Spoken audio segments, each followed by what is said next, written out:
This is the Automotive Repair Podcast Network. Hey everybody, Carm Capriotto, Remarkable Results Radio, our 11th year. We're into, I think we just crossed the 11th year milestone. Good to have you here. It's another Town Hall Academy. I have Carrie and Lara Rose from Larry's Automotive. You're going to meet them here in a minute. We're going to talk about a whole bunch of really cool things going on at their shop, Larry's Automotive in Newburgh, Indiana. But thank you so much for letting us be part of you. You know, our purpose is always to advance the automotive repair, professional repair automotive service industry with this great content and your participation as a listener and people that constantly give me ideas to bring on and talk about. Also, we have worked so hard in the last year on our Automotive Repair Podcast Network app. Oh boy, it's for your smartphone. You can read show notes, link with our sponsor partners, get all the shows in our network, all 7 we produce each and every week from all our great talent that we produce shows for you. So don't forget, Automotive Repair Podcast Network.com/app. And thank you so much to our great sponsors, NAPA Tracks, Today's Class, KUKUI, and Pit Crew Loyalty.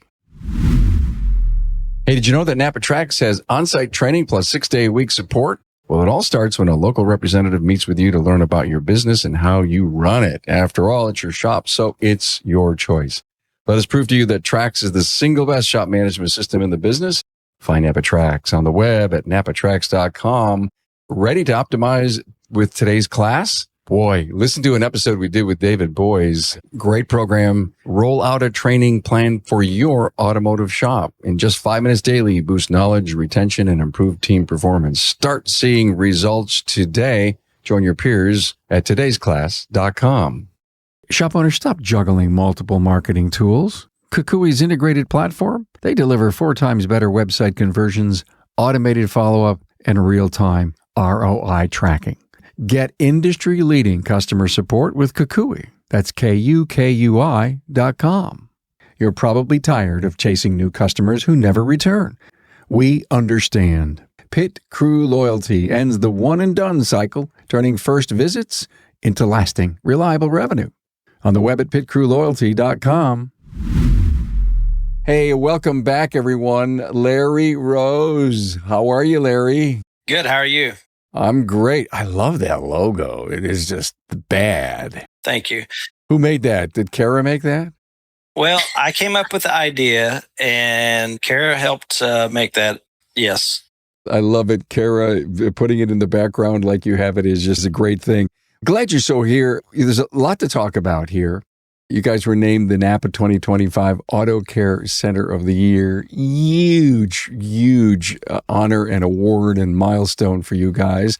So when you got the phone call from, maybe it was Jason Rainey, how'd you feel? What'd you think? So we got the call from David Cosby, our local store owner, and he said he needed to set up a meeting with us. And I kind of thought maybe that was going to be what it was. And then my wife, had to rein me in and say, well, there's several awards. We could have just gotten a local award. The anticipation was great. And then when you found out, Kara? So we had all of our employees to come together for a dinner that evening. And Cosby and his team was here. And Jason was on the video talking to us and everything. And he went through the whole thing of why it's important to be Shop of the Year and how they have different shops throughout the United States and the Midwest region. We'd won the Midwest region and how great that was, and explaining all the benefits and everything and congratulating us. And he went one step further and said, well, not only did you win that, but you also won Shop of the Year. And all of our employees got so excited and started yelling. And it was great to see the enthusiasm of everybody on the team. What a cool idea to bring your team together for dinner. Realize that you not only won the Midwest, but the national. I'm getting goosebumps just listening to how you did that. You guys are involved in Skills USA, and because the silver tsunami exists in our industry where so many people say, I'd like to retire, I'd like to sell, I'd like to do some kind of succession, and a lot of them just don't know how, who, when, where. There's a lot of doubt going on in our industry about this, but you guys have come up with a plan. We don't want to hear all of it, but we'd love to hear a high level of how you're doing it. And I want to find out how you keep your floor so white and shiny. Well, I can start with the floors. So I've got a couple floor scrubbers that I have the guys use daily. And we also have a apprentice that helps keep them clean. So my theory is when you bring a customer back to see their car, see what we're doing to it, and they see the floor, it's like if you're taking care of your shop, you're taking care of your floor, you're going to take care of their cars as well. So that's why I want my people to dress nice, wear good, clean uniforms, and a nice white floor. And it not only helps show the customer how we take care of their car, but it's also easy to see, easy to find stuff when you drop. So it just makes life better. Please go to Larry's Automotive Repair, Newburgh, Indiana. Look at some of the gallery pictures and put your sunglasses on when you look at the shop floor. And you're right, the pride. I always think of us as in the medical field, me getting rolled into an operating room and looking around. It's clean. You don't see a whole lot. You're usually laying down, but there's hardly a speck out of place because they realize the importance of that. Right. Ordered uniforms. I wanted white uniforms, just like doctors. But the uniform companies told us they wouldn't be able to get them clean, so we stuck with red. We'll have to charge you more. Yes. They'd have to replace them more often for sure. So I think one of the key things in why you're on not only is to pay homage to the Auto Care Center of the Year, which is such an incredible honor, and I've interviewed everyone, say, for the last 8 or 9 years. The whole family succession thing, you've got family inside, you've got a great team. You guys aren't afraid to be perpetual students and to bring the kind of education that your family's going to need to have, but the rest of your team. How much has continuing education played a role in your succession?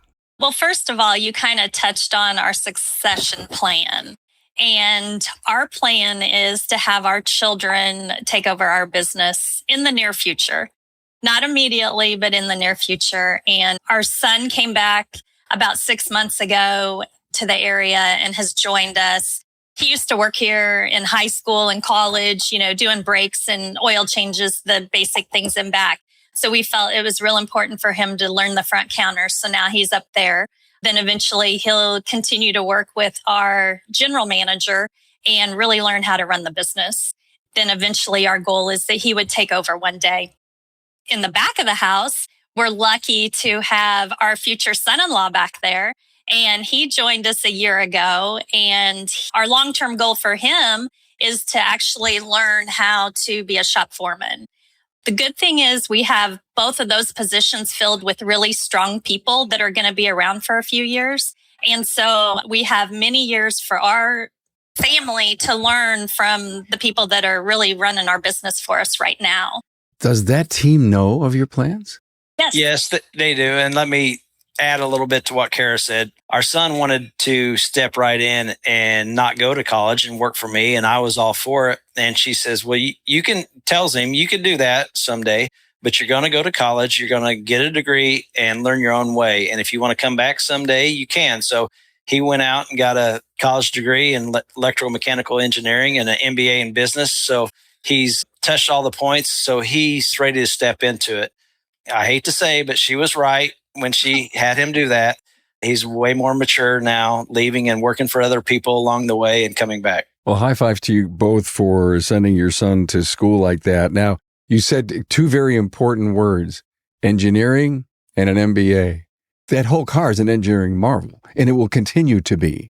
Yes. And with that base of knowledge, at least having gone through some formal training and discipline, and then having the business background, I can't imagine how big Larry's is going to get someday. Yeah. And our daughter has learned how to do payroll, and she helps with advertising and all the marketing. She's been doing that for a couple of years, along with her full-time career also. So we're kind of, getting them all involved early on. You think you're lucky that you could be where you are? We're blessed. Blessed. Okay. I love that word. Yeah. Excellent word. We've both worked, but Larry has worked many hours to get us to where we're at. It did not happen overnight. And he's worked many long hours out in his garage behind the house and then growing the business. And, I worked out. building the business. And it's just given us the opportunity to make it what it is today. It's such a great point. And so many in our industry, Kara and Larry, are struggling. You guys, great story. Larry worked out in the garage in the back of the house, right? But there was a point in time, Larry, where you said it's time to step up. And I don't know what that means to you, but it means certain things to certain people. Then you opened a business. But there's also another time where you stopped saying, I'm not going to be a hobbyist anymore. I'm going to be a true professional business person. Take us back to that moment, because there's not enough people realizing that jump that's so necessary. It wasn't just more of a hobbyist. I was working at a dealership as a technician, and around 2008, when the economy went bad, I started working at home a lot and building transmissions and fixing cars there. It was basically 2 full-time jobs. I was getting off at 5:30 at the dealer, and I was working out in my shop till midnight, 1 o'clock in the morning. And it just got so busy where there were cars in my driveway all the time, which my wife said that was absolutely not going to happen. So to keep those cars out of the driveway, they had to be in the garage. So I had to get them in and out fast. So I just got so busy that I couldn't take on 2 jobs anymore. So I quit the dealer full-time. I worked in the full-time in my shop for 6 years. I got so busy and I realized I had a great business, but it was only worth as much as my house was worth. So I convinced my wife that we had to build a shop elsewhere to get the clients away from our house. So if we ever want to move or sell our house or do whatever, we had a business. So, grew from there. In 2020, we expanded, built a shop around the corner, twice the size. It was a little bit slower during COVID, so I was my own contractor. So again, I was working day and night, a lot of my own building in my new shop. So when she said I built my business, I literally built my business. So you get this thing, you walk into this beautiful operation, you need to hire people. But when did you stop and say, I need to learn to be a professional entrepreneur? I don't think I really stopped to do that. I was just on the go all the time. And working at the dealership, I knew a lot of people. So I would just add techs as the business grew. And, not every tech is cut out for our shop. I want people, we've got an ethic, we've got a morale here. I tell everyone in meetings, I want you to come to work happy and I want you to go home happy. If you're not happy, I don't want you working here. Weed out them people that come to work in a bad mood every day, because all that does is bring down the rest of your shop. So culture seems to be a great culture, very clean operation, right attitude. Did it evolve from you asking your people, what kind of place do we want to create here? Was it just the way you and Kara, you're just fun, exciting, elixing type people? Well, again, I've worked at dealerships and I see what to do and what not to do. I've worked with some bad eggs that will turn the whole shop upside down. You get one grouchy guy and he starts pointing out everything, and then everybody thinks it's a bad place to work. But Larry, I got to stop you from there. There's too many people right now in our industry that let that go, and they live in that. I guess the message is how do we convince people stop? That's a very hard thing to do. I've let some very good technicians walk because of their attitude. It's very tough, and you put up with it for so long, and then when they leave, you just feel like the weights just come off of your shoulders. It's like, at first you're like, how am I going to replace that person? He was really good. But I think back to when I was at the dealer, they lost me and they're still in business. So, I thought I was the greatest thing since sliced bread, and they lost me and they didn't go out of business. So the same thing's going to happen to me. Hey, let's face it. Your shop management system is the single most important tool in your shop, period. NAPA Trax has made selecting the right shop management system easy by offering the industry's best, most comprehensive SMS. Now, it all starts when a local representative meets with you to learn about your business and how you need to run it. After all, it's your shop, so it's your choice, and having local representation is a huge plus. Customizing Trax to your business, whether you're a one-person shop or a large multi-bay or multi-location company, a representative consults with you to help optimize your shop's workflow, efficiency, and profitability. Trax always has the flexibility to do business how you need to do it, which means it can also grow as your business grows. And unlike the other guys, we'll be there for you after installation with the best training and support in the business. Yes, a learning management system tailored to each role in your company. Simply put, Trax was designed and built for shop owners just like you. Visit us on the web at NAPA Trax, that's NAPATRACS.com. Strengthen your shop's entire team with today's class. Everyone from technicians to service advisors can access impactful training on their phones in just 5 minutes a day. Opt for solo sessions or ignite friendly competition, challenging team members to climb the leaderboard for the highest score.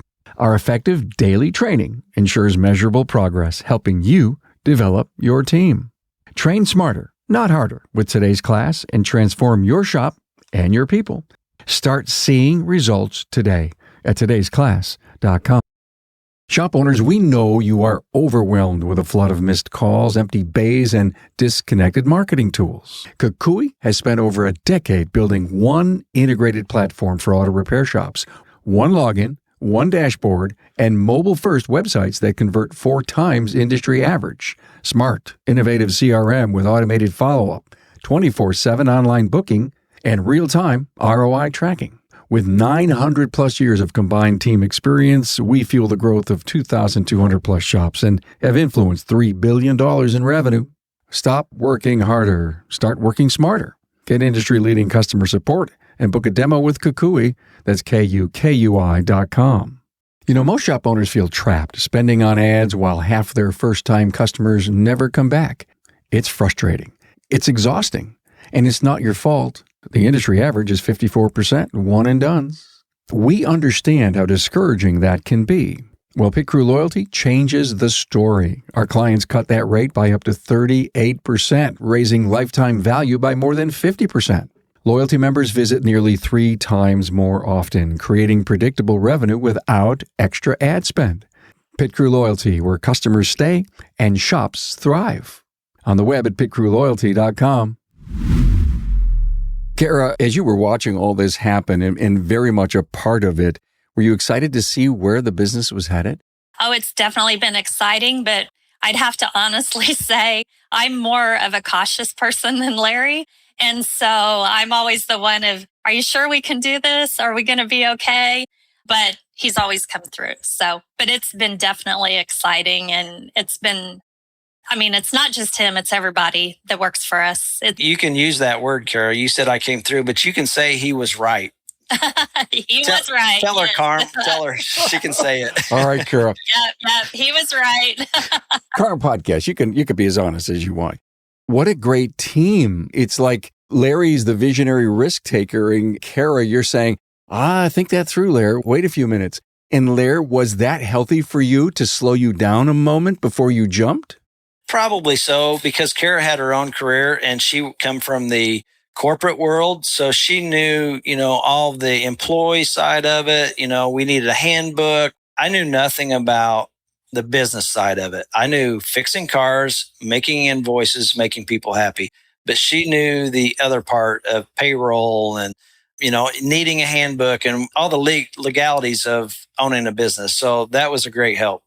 Where would you be without Kara right now? Probably still in my garage. I'd probably still be at the dealer, actually. To be honest with you, I'd still be working at a dealer. And that's a great admission. And part of what I love to talk about on the show is how do we get people out of being, and I don't mean to be a hobbyist, but really, truly a specialist technician in the bays, loving to do that and not paying attention to HR and banking and all that stuff, point of sale, software. Right now, you'd probably just have you and a couple other people if you didn't have, again, Kara coming in saying, Larry, I got this corporate America background and I know what we're doing over here. We've got to jump through some hoops to get there. And did you say, anoint her, God bless her, holy oil, and go? Well, to be honest with you, when we first decided that we were going to build a place and have employees, we went to talk to our accountant. And he told me what it costs to own an employee or pay an employee, all the added things, all their benefits, their taxes, everything that comes along with it, not just their hourly pay. I walked out of there and thought, I don't know if we can do this. And Kara was the same way, but our accountant has talked her into things that I couldn't too. So he's been a big help also. Those are humbling yet breakthrough moments to think back to. And to say that if we didn't turn that switch, step forward one step, swallow hard, realizing the risk we were taking, you guys wouldn't be where you are today. That's exactly right. It's a big risk. And I thank Kara for that quite often, that if she didn't have a good job, I might not have taken the risk back then. We were able to survive on her pay. So if I failed, we were still going to be okay. So that was a big help. It made it a lot easier. Do the kids know the risk you guys, swallowed back then, the risk you took? I think they're starting to see that now that they're in the business. They didn't understand it back then. They had no idea. But every time we see a video or, like one of your podcasts or Dim's podcast, we'll send it to them and they watch it and they're like, wow, they're starting to understand. The key is it's almost like shaking the leaves or the branches of the tree every once in a while. You need a windstorm in order to make things grow. Good for you. Great to have heard about your succession plan. And I know there's an awful lot of shop owners out there that do have family, but they're ignoring some really tough, big decisions that you have to sit down and talk about. That's the best thing to do is talk. Most parents don't talk to the kids about what it could be, the kind of money that can be made there, and where the younger generation can take it on further. Our son's coming up with new ideas, bringing in AI and some of the things that, we wouldn't think of. So it's nice to have younger generations to come and see. And that's the best thing to do is have the shop owners, their parents talk to the kids so the kids understand the business more. And understand the commitment. Like, we sat down with our kids and we said, is this something you want? And are you committed? We've put in the time and the effort up to now, and we'll still be here with you, but you have to put in the time and effort too. It's not just something where you get the key to the building and off you go. Like Larry said, our son, he went to vision training a couple weeks ago, and he came back with a lot of great ideas. He put together a PowerPoint. He had a meeting at 6:30 in the morning with the whole team. And, we're in the process of looking at doing some different rollouts and changing a few things that he learned about just within his few days at Vision. What's really great about the whole process is we're still going to be here while he starts implementing ideas and trying to help make our business better. So if it's good, we can support him and do it the right way. And if it's not good, we're still here so we can say, hey, let's look at this another way. We've already tried that and it didn't work or whatever. Or you let him do it even though you may see some risk in it, and let him on his own basis, come to you and says, Mom, Dad, I think I should have yanged and maybe I yanged. And you say, son, we've been through all of these. It's that huge learning curve that we have. That doesn't mean that what you did was wrong. It's just that you didn't attack it correctly. And let's just regroup. I love that learning part of being an owner and entrepreneur leader. I want to talk about the corporate America thing that, Kara, you brought, and Larry, this happened because of where Kara was. But what if there isn't a spouse, a friend, a partner, a significant other that doesn't have this kind of background? The point is that I always try to make on our shows is there's companies like RSOT. There's all kinds of coaching companies that can come in and help. And so many times, I know what I'm doing. I know what I'm doing. And we do shows about all this time. And owners come up and say, I had to get my ego and put it on the shelf so that I realized that I needed a mentor. I needed an accountability partner. Did that ever come into play for you guys? I don't think the ego side of it came into play at all with Larry. He recognized from the very beginning that he didn't understand the business side of everything as much as he did working on cars. So when we got connected with repair shops, it really was a way for him to learn more about the business and understand the part we were missing. So I don't think there's been a problem with him personally with that whole relationship. But I do think that we have benefited tenfold from repair shops. all of the connections, not just with our own coach, Ron, but all the connections that we have through Repair Shop. You said, well, I think your question was going to kind of lead to, what do these people do if they don't know what to do? And I think using a coach has been a great thing for us. I also think that using the things that NAPA has as a gold shop, they have a lot of different people that you can get in contact with and learn from. So I think shops really need to look down that avenue too and utilize what they offer you. A lot of it's free, and it just really helps you do a lot of different things that you might not know as a technician. That's a great point, Kara. And it's to both of you. As a NAPA Gold shop, there's a lot of additional benefits that the program has. And one of them that I have been really paying attention to is the Team Tool rebate and the extra you earn as a Gold shop. What did you do with your Team Tool rebate this year? We split it between our technicians. We have a couple of apprentices that could use some tools. And I mean, who can't use tools, whether you're young and just starting out or you've been doing it forever? So we passed around the catalog and had everyone pick out tools, and it equaled about $1,000 per technician that they all got in tools. I bought one item for the shop for everybody to use it's a engine table, transmission table that drops everything out the bottom that makes it job easier. And then the rest all got split up between the technicians. That is a really good program. Everybody loved it. I got to do an episode from shops like yours that have come up with the ideas to incorporate what Team Tool rebate means at the end of the year. And you just gave me this wild idea about, and again, we've done an episode at Vision, by the way, with Pete McNeil on how he used his, and Jason was in the room, and so was Matt Crumpton. It's a great episode. It's coming out soon. Great ideas. Well, one of the thoughts that I had is, if we're in a continuing education mode in our shop, our culture is being a perpetual student, and we're mounting up, be it leader-led, be it online, so many hours of training. Those hours of training can apply toward how we split the Team Tool rebate up. They train, they get tools. Yep, that's a good idea. So that's part of my job in this industry, is to toss these great ideas up. Apprentice program.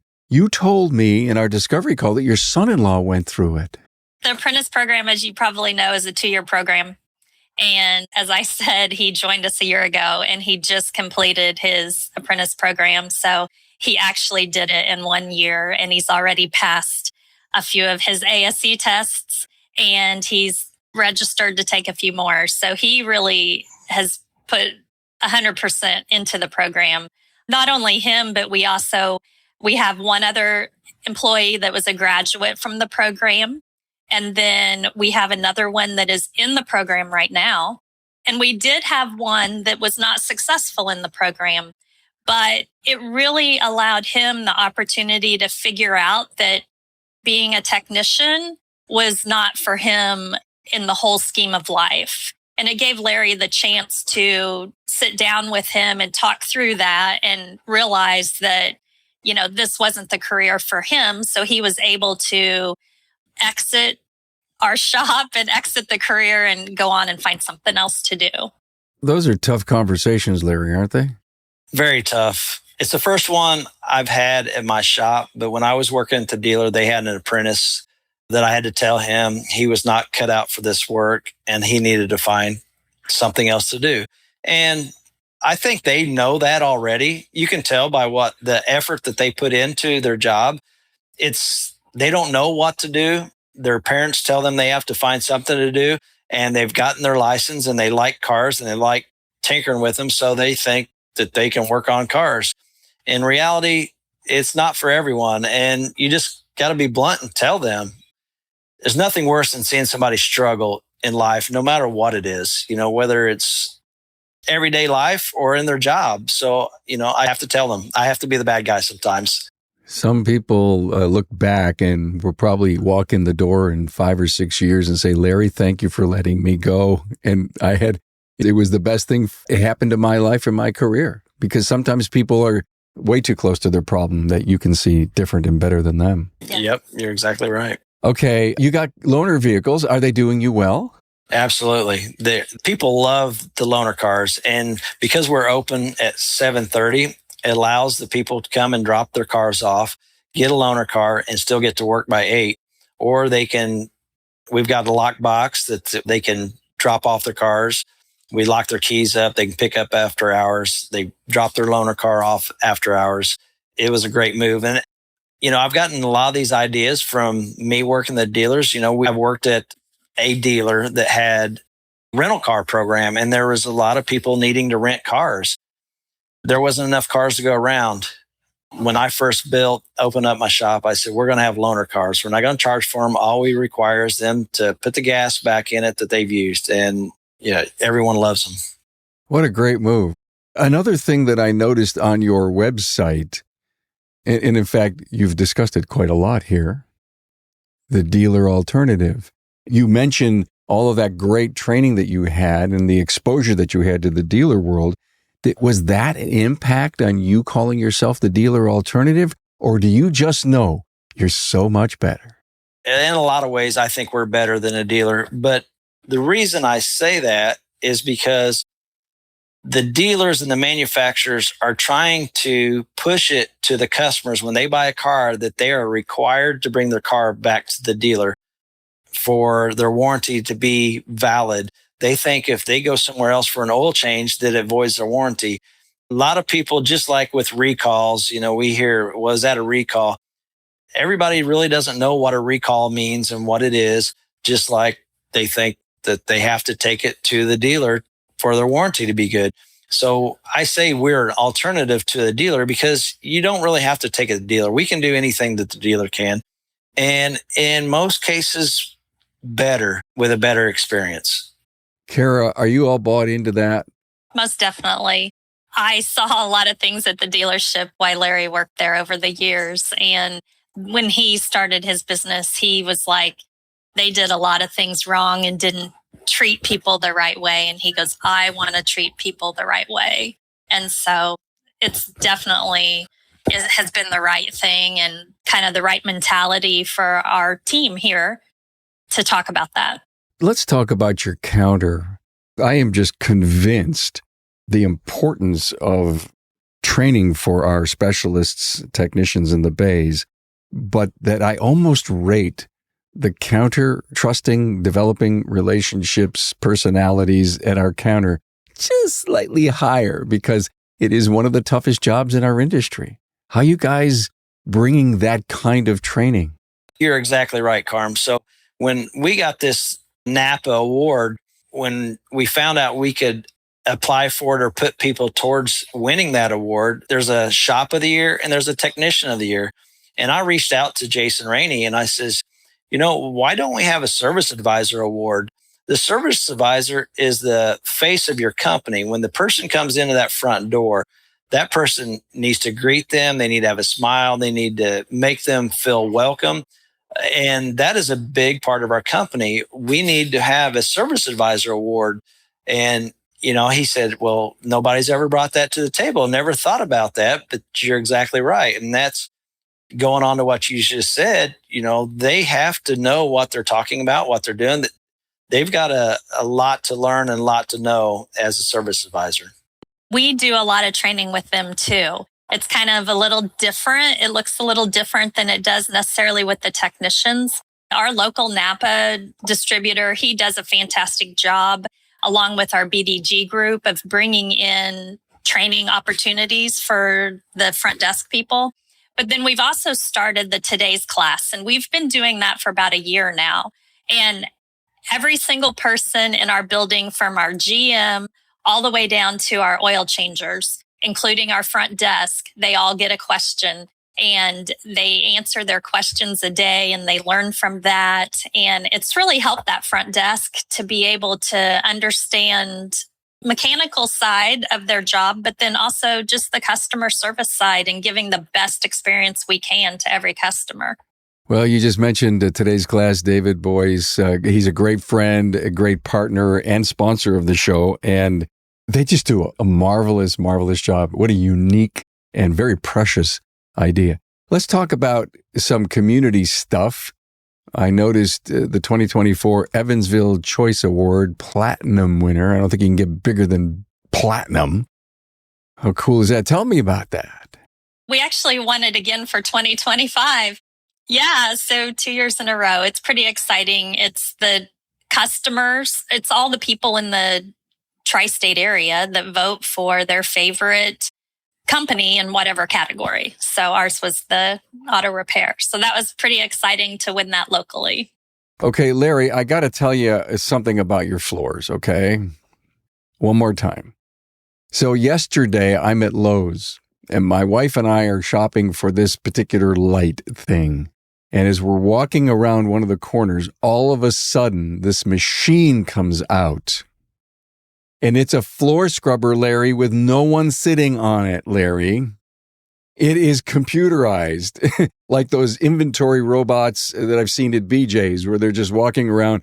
I don't know how that stuff works. I'd love to know. But, Larry, they have automated floor scrubbers today. That is nice.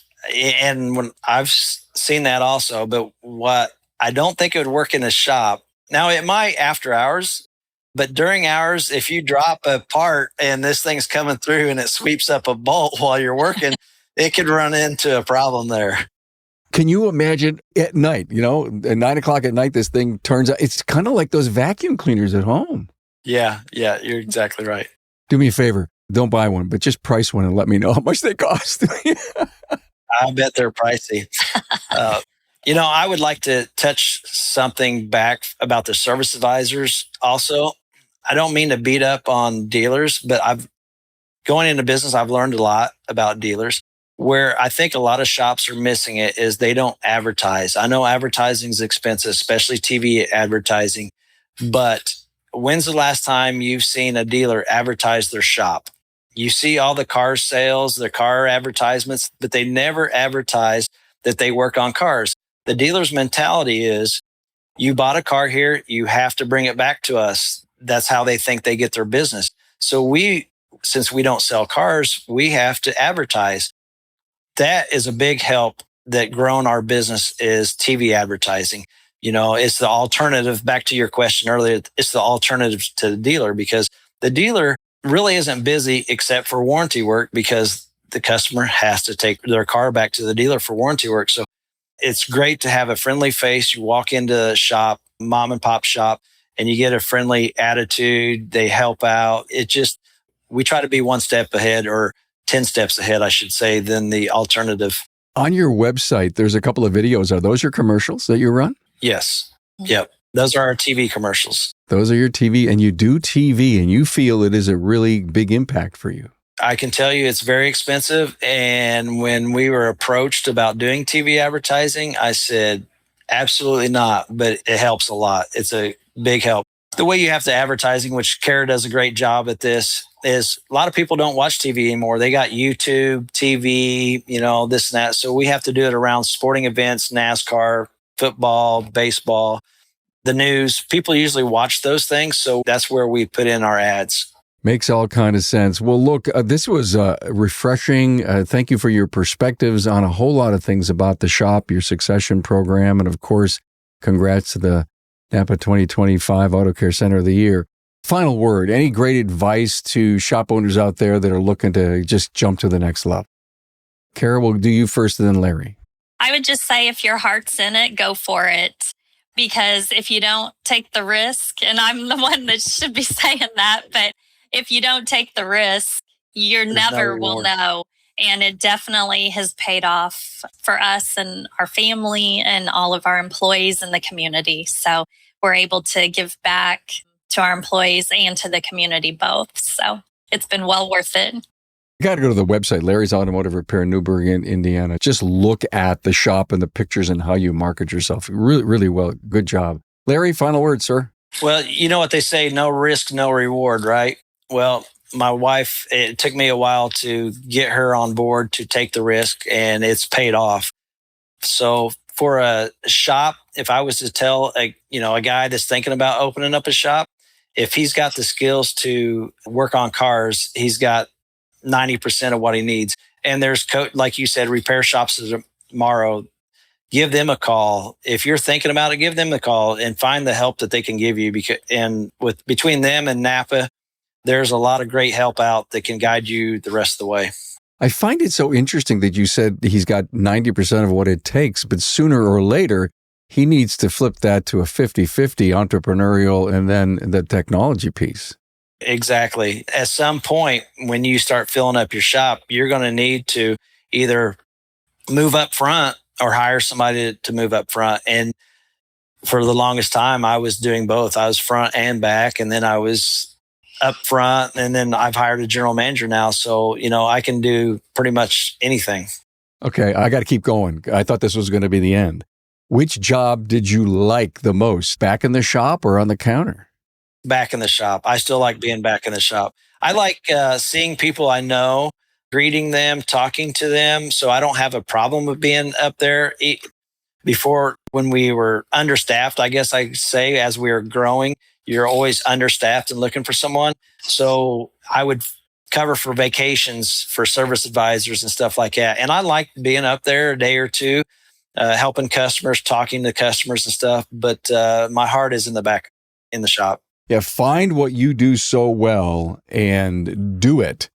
And I know some shop owners that say, hey, I've got a great GM and I've got everybody else, and I'm back in the shop because that's my most natural tendency. That's what I love to do. But you still have to pay attention to the business. I don't care. You can't keep your head under the hood and not pay attention. And if you can't pay attention, hire RSOT. They will pay attention for you. Yeah, repair shop of tomorrow. Hey, thank you so much. Great to hear your story. And we need to have you back when there's some big succession things going on. We'd love to talk about it, okay? Sure. Maybe we'll bring our son in next time. That'd be great. Thanks, guys. Larry and Kara Rose, owner, Larry's Automotive in Newburgh, Indiana. Thanks for being here, man. Thank you. Thanks, Carm. Thanks for being on board to listen and learn from the premier automotive repair business podcast, Remarkable Results Radio. Get your episodic education on the ARPN listening app at automotiverepairpodcastnetwork.com. Also enjoy the podcast on our Carm Capriotto YouTube channel. Carm is all for advancing the professional automotive service industry. Until next time.